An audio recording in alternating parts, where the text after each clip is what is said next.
The convicted and self-confessed killer of Tshegofatso Pule, Muzikayise Malephane, has detailed his explosive version of how the alleged mastermind in the murder hired him to kill Pule.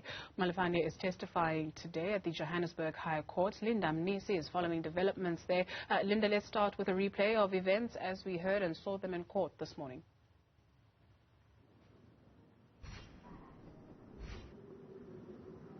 Yeah, Ntuthuko, you'll remember from yesterday we did know that the state star witness, Muzikayise Malephane, would come and testify before this court. Now, he is the man that blew the cover on Ntuthuko Shoba, saying that he had hired him to take out Shoba, so rather Pule. Now, you'll remember that the details have been awaited, long awaited by the family, and today they get to hear all of them. Muzikayise previously pleaded guilty and is currently serving a 20-year jail term. He's gone into his testimony, talking about when they met and how he knows Shoba. He says they've known each other since around 2008, 2009, and this is during their high school days. He said they would go partying together, go drinking together. But in 2020, while he was sitting at his girlfriend's house, he received a call from Shoba, who then asked to see him because he wanted him to do him a favor, or he had a task that he wanted him to carry out.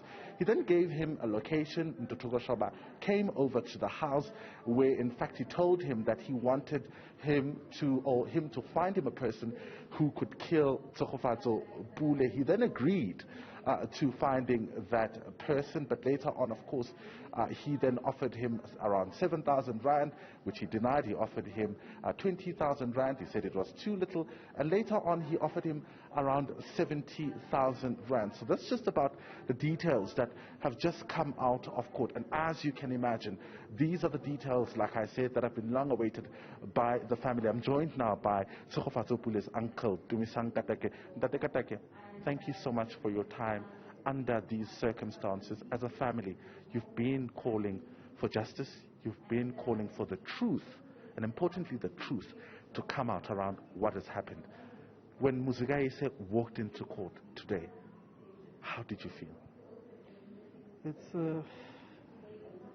a mixed emotion, but overall it's negative emotions that are going through me, my family.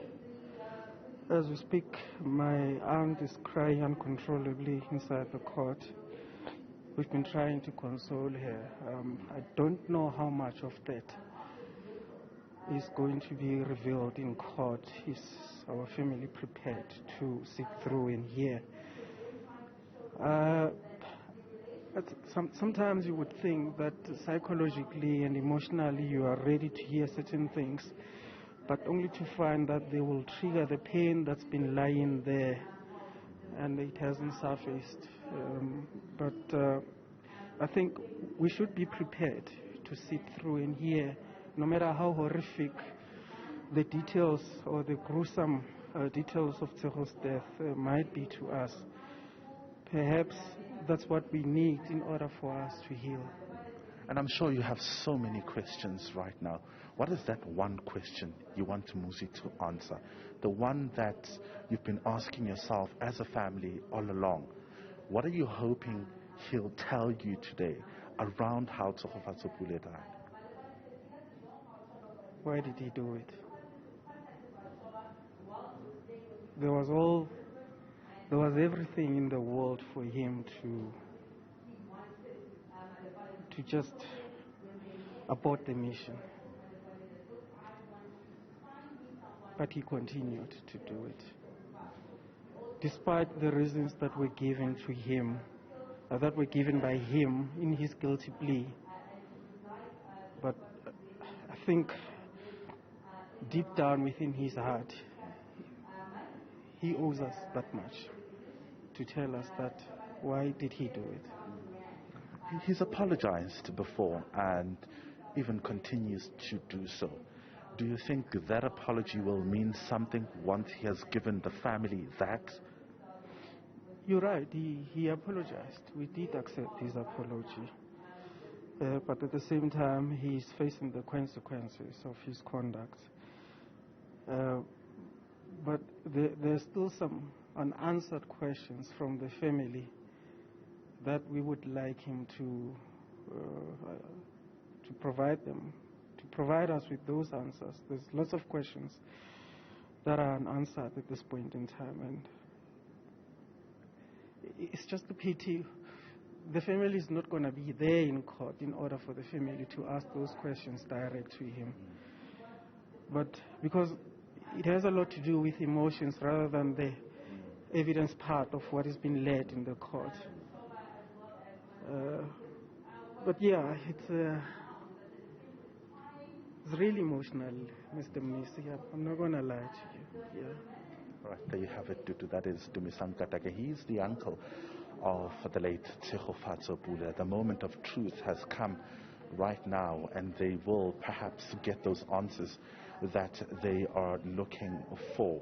In fact, as you see behind me, some of the family members have been, quite emotional.